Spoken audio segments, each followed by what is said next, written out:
O bir gəncimiz daha var burada. Sual vermək istəyirəm ki, səncə tatu mədəniyyətdir yoxsa dəb?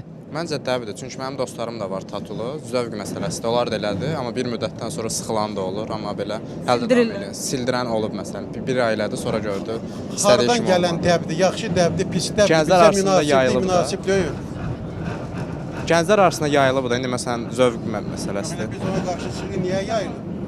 Nə yaxşı tərəfi nədir ki o yayılır? Yaxşı tərəfi yoxdur, məsələn, insandan insana dəyişir, ona görə.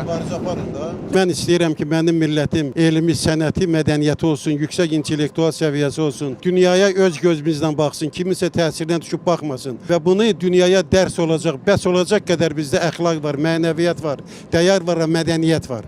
Dünya sivilizasiyalarını formalaşdıran xalqıq biz və bu mənada təsir altına düşənlər də bir düşsünlər, keçmişə, bugünümüzə baxsınlar, görsünlər dünyada yaxşı şey nədirsə onu götürsünlər. Kör-körana pis təsirə düşməsinlər. Mən xalqımın, vətənimin, dövlətimin müsəlləh əskəriyyə mənim üçün müqəddəs 3 dəyər var. Vətən, xalq, dövlət, dövlətçilik və salam kütləməm. Buna qarşı kim olsa o dəyərlərə qarşı mən onun qarşısında olacağam.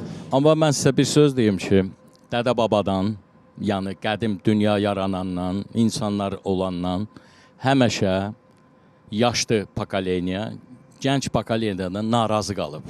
Yəni bunu qəbul eləyək.